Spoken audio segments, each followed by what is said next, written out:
Welcome, and I'm here actually with Warren Phillips. He is my CEO, our CEO of our seminar business, where we teach a lot of the concepts to doctors around the country about what we're teaching you all through this three-part series of when detox is dangerous, and really, you know, how heavy metal detox is done right. And really, that's the key of the article. And I asked Warren to come on, and we're going to kind of flip the roles here, and I'm going to interview you, Warren, and I've asked you to come on to really give your story, because it's different than my story. And in part one, I really told my story in depth, and really how that affected my life, how it affected my family's life, and also really how most of heavy metal detox is not done. Oh, back up, how most, you know, all detox is not done correctly, Correct. Especially heavy metal detox. But I want you to share with them your story, because it really is different than mine. And, you know, mine really started after I had 2 amalgams drilled out. It was done incorrectly,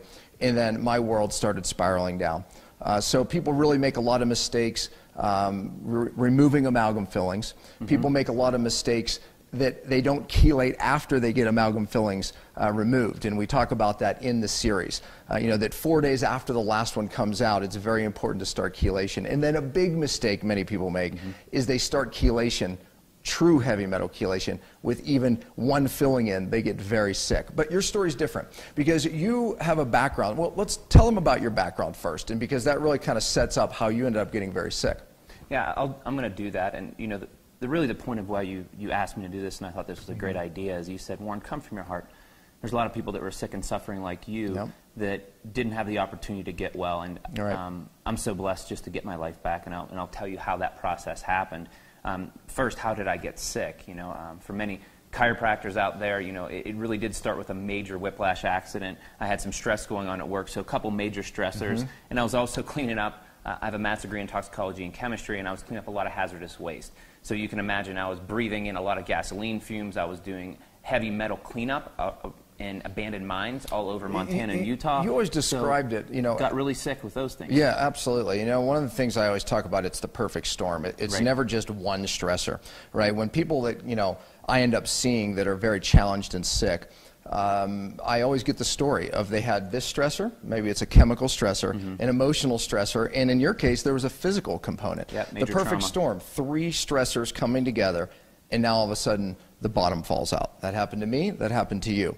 Now, I remember you describing this mercury that you would clean up. I mean, there was a certain color to it, a certain look to it, and literally you were walking through this stuff. Yeah, I mean, in general, with the heavy metal cleanup, yeah, with dust and dirt, and a lot of things you're actually being exposed to on a daily basis have heavy metals in it. So I did it through heavy mining and things like that. So you can imagine a gold mine has dust that has mercury, arsenic, lead in it. But I also did cleanups that were specifically mercury, mercuric oxide.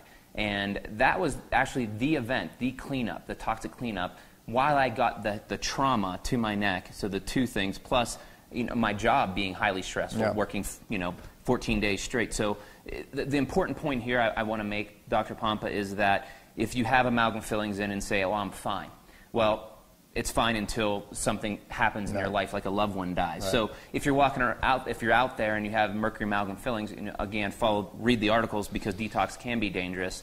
You know, this part, what I wanted to share is, if this is happening to you and you watch this video like, well, I don't have those symptoms yet, it's just a matter of time before those 3 things come together. It's true. I mean, there was a time before, you know, and by the way, silver fillings, you know, you know this by reading the article, contain 50% mercury, and it is the #1 adult source. You know, we hear a lot about environmental toxins, and, you know, mercury is a big player in that, you know, from industry. Mercury, you know, when they do certain process, refining oil, and what other you know, processes that put mercury into the air. A big one is, believe it or not, is when they incinerate humans. Yeah. Because of the mercury amalgams in the mouth and the fillings. Exactly. Dental offices are a major waste stream. The waste stream that comes out of dental offices is actually considered hazardous waste. Even the amalgams themselves, the mercury amalgam fillings, are hazardous waste, but the waste stream out of the offices of dentists is the source. And all kinds of industry. Paper mills are a major source. I can go on and on. There's mercury pretty much in all industry, and it's polluting our environment. So the mercury can go up in the air, then it settles into the oceans and the water, and then it ends up in the fish, and then it's an organic mercury that we consume. But again, that's not the #1 source, but it is still another source. And of course, being involved in cleanup, obviously it made you sick. But again, I think to your point is there's other people that were cleaning up. Why aren't they sick? Why did you get sick? That's that perfect storm of other stressors. And it's not to mention that maybe those people 20 years later are sick, right? I mean, you don't know where their lives are at this point. But let's talk about what that looked like, because I remember when I met you, you were very capable, very intelligent, background in chemistry. And then I hadn't seen you in a while because I actually knew Warren. Warren is actually my wife's cousin. And then I saw you and you weren't the same person. No. Describe those symptoms and what you felt like, because I want them to hear. Yeah, I mean, literally because of the symptoms I had when I lived in Montana, actually. I lived in the dream life as a guy, fly fishing and hunting and doing all the things that you love to do, but life as I know it ended. I couldn't adapt to stress at work anymore. Of course, the medical community said, well, you're too stressed out, even though my life was good outside of work, and I had a really good life, but I just couldn't adapt to the phone ringing. Right. I used to love to have people over. When someone knocked on my door, my heart would race. Like, I just didn't want to deal with life or people anymore. And of course, my digestion went. All your friends would say, you just need to exercise more. Well, when I exercised, I got debilitating fatigue and more anxiety because I couldn't adapt to that exercise, which is a form of stress. Yeah, I was the same way. Major brain fog, a lot of anxiety, unrealized anxiety, up at night, not sleeping, obviously constipation. Just a lot of, I was losing my life, and I didn't know why. And you had fibromyalgia. I mean, you had severe pain. Yep. Matter of fact, I remember you having me adjust you all the time, because it seemed like, 3 adjustments a day would kind of set your nerve system right for a little bit, and then you would circle back down again. So the constant adjustments, constant trying different things, and, to no avail, you were still sick. Yeah, and the neat thing is I knew that the medical community, because I went down that treadmill with physiatrists, psychologists, family practitioners. I really ran down the medical treadmill hard. But in my heart, I knew it wasn't the answer. And here's the thing that happened to me that really made me angry. I went to a medical practitioner, a friend of the family, and he said, Warren, I really don't know what's wrong with you. Your blood work, your normal blood work is normal. Yeah. I didn't find out until later. Which we talk about in the series, in the article. Yeah, my blood work was normal. It's like, look, try Effexor. It may help, it may not. So I did. I actually tried it for about a month. It caused more constipation. That's a psychotropic drug, yep. Antidepressant type of drug. Yeah. By the way, which was recommended to me as well. Most people watching this, I'm sure, have got that recommendation at one point, in their sickness. Yeah, and here's the kicker. This is the thing that really set me over the edge. And I said, hey, doc, how does this work? He's like, well, I really don't know. I don't know what it's really going to do, but it could make you feel better. And if you feel better, even 10%, most people are on 3 or 4 medications, you'll be on 1. I'm like, well, when does it fix? Like, what does it do? What's it? Well, I really don't know. I mean, does it correct the problem? And he's like, well, no, you just take it. And I'm like, well, that doesn't make sense to me. So I walked out of there. I'm searching on internet. At the time, natural health, really wasn't available online. You couldn't find answers. You couldn't find a video like this. Yeah. So it really was difficult, and this is where you came in. I was actually talking to your wife because there was a major, trauma you just had in your life. So I was talking to her about her tragedy, and she started listening to my story, and she's like, Warren, you're sick, you're toxic, you need to see my husband. And I thought, well, natural health practitioners, from my perspective, I didn't even realize they existed. And if they did exist, well, they must be, it must be quackery, because, a lot of people are plugged into a model. I didn't know it was science-based. So I was a scientist, and you knew that. Yeah. So I remember these conversations. You start slipping me literature and research, which he knew because of his struggle. I remember telling you, this is what's going on, this is what's going on. And of course, you had your, paradigm at that point, very science-based, which I appreciated actually, but I gave you things of mine to read. I went, hey, could you edit this article that I wrote? And I remember Very strategic. Yeah, exactly. I remember the day that you came back and said, hey, this is me. I'm like, that's what I was trying to tell you. Yep. And in the meantime, I was giving him, different products to take, different supplements to take, and he would come back and say, hey, that helped. Could you help? So I was baiting him in. I was reeling him in. But, I really want to get to what worked, because you obviously tried a lot of things that didn't work, just like most people watching this. And, you end up saying, okay, yeah, I've got this heavy metal issue. And of course, we did the right test and, you know, convinced you that, yes, this was it. So, and I was spiraling down fast. Yeah, you were. Like, from when I left, I had to leave my life, sell everything, sold my home. Just so you know, this was tragic for me. You know, I was... I mean, you had to move back into your parents' house because you couldn't function and work, and you were out there successful, young guy making it happen. I didn't think I was going to get married. I couldn't pray anymore. I'm a Christian, so I lost my ability to pray, read my Bible. I couldn't do anything but cry out, literally. I didn't sleep at all. The pain just was debilitating. I wore, you know, head necks, you know, like braces to bed. I was taking muscle relaxers. I was trying everything. So I just want to paint the picture. This was life-altering, destructive, really lost my ability to be a man, and no drive whatsoever. You know, no hope. I was hopeless. And I remember that, man, myself, and that's such a horrible feeling. And I remember my wife asking me how I felt at times, and I said I had a feeling of dread sometimes. That's the only way I could describe it. And you and I have had those conversations, waking up in the middle of the night with that feeling that you just can't describe. You just know you're not yourself. And oftentimes you'd get those feelings, and, you know, all of a sudden you felt normal some days, right? You felt better. And when the lights would come on, you know, it was like, gosh, I couldn't remember what it was like. Here I am, this is normal then, only to be disappointed the next day when the lights went back off. Okay, so we started you on true heavy metal detox, and that's obviously the point of these articles.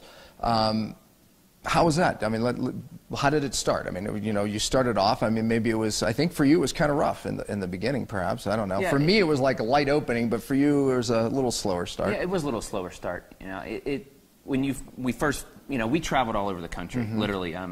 You know, even we knew that I had heavy metal poisoning, but you were traveling all over the country. You took me with you. I was kind of an experiment, if you will, many years ago through my challenges. But the one thing that really did turn my lights back on was a true heavy metal chelator, DMSA, which is an over-the-counter supplement that we actually carry and use and recommend through our practitioners across the country. And it's the magic bullet. You know, I did take it, and it did turn my lights back on. I actually got rid of my brain fog. For the first time, I had a glimpse of what a normal life would be again. So it did give me that hope. However, because my detoxification pathways were strained, I didn't have some of the things in your 5 R's. We didn't have, you know, that brilliance back then. Right, exactly. I felt the backup of detoxification, my methylation, some of my detoxification pathways. My gut obviously was a mess, and I know how you talk about that now. You have to get the gut healed. My methylation was weak. My glutathione was low. We were doing a lot of those things with the information we had back then. So I would kind of back up, and then I would detox and then get symptoms, get more constipated, fatigued, you know, headaches. So I really couldn't push through.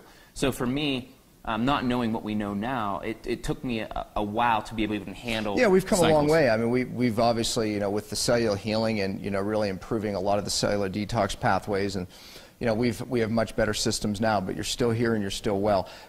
Coming from a chemist, you know, background, you know, talk about, and I did in the articles, in the series of articles, I talked about how many people try to use chlorella, cilantro, herbs, homeopathics as a detox method for heavy metals. Talk about why that doesn't work out so well. Yeah, that's kind of a neat topic. I remember you saying, Warren, this stuff doesn't work. We've tested it through you know, labs. It doesn't work. I'm like, well, yeah, it doesn't have the chemical structure to able to do that. And as a matter of fact, in nature, even in nature, in its actual form, like chlorella in an active live form, or clays, you know, in lakes, different binding agents out there. I mean, there's clays, there's plants actually hold heavy metals in their structure, but they're easily released. They're not a strong chelator. They're not a sulfur group like DMSA. It's a sulfur group. It's a double field group. So in nature, the only strong chelators of what truly binds metal. Remember I said I worked in heavy metals and in mines? They're sulfur-binding minerals. Compounds. So you used some of the same compounds in what you did. So you understood what a true chelator is, something that grabs a metal, doesn't let go, you know, versus some of these compounds that are used a lot by alternative doctors and natural doctors that, you know, I always say they really don't bind much at all, but, you know, I think some of them that do have a weaker bond can be even more dangerous. Because they grab on, they move some metal around, and they cause circulation. They cause, you know, really a redistribution, if you will, of metal, which then can cross into the brain and actually cause more problems. Yeah, and cause you symptoms. Yeah, absolutely. So then you have the other side of it. Let's talk about some of the other side in the allopathic world of medicine that uses IV chelation. You know, what are some of the problems, you know, even with your chemistry background that you would see with that? Well, you know, we've been to a lot of medical practitioners, and what they wind up doing is they start this IV chelation, you know, stations, and they start advertising heavy metal chelation. We can help you for different, you know, diseases and dysfunction from heavy metal poisoning. It became kind of fashionable in the medical community. Yeah. Unfortunately, the problem is they do it in one big dose. Yes. And these chelators, whether it's DMSA that you can get over the counter, or something like DMPS, which you need a script for, which medical doctors do, they have DMPS has that 8-hour half-life, and then DMSA actually has the 4-hour, which you discussed. So in that process, you're putting something in. You like to explain it like this, Dr. Pompa. You go in and you stir up. You say an old house. Think of an old house, and you walk in and just start, you know, hitting everything. That dust is just being redistributed. You're not sucking it and cleaning it. So if you keep the heavy metal chelating agent up in the system, that's not going to happen. It's going to be completely cleaning the house all the time versus just stirring it up for, you know, a 15-minute period like they do with the IV. Doubt. Yeah, you know, I'll tell you how many people that I get calls that they had IV chelation done, and they get very, very sick. And a lot of the horror stories online that people see about, you know, using these chelating agents, it's not the chelating agent, it's the fact that it was used incorrectly. They put just a huge amount in at once, and they're water soluble. They go away very quickly. And now it allows mercury to redistribute around the body. And the benefit of using oral chelators, obviously, we're able to keep that level up, take them within the half-life, keep the level up in the blood to keep things moving out and not redistributing.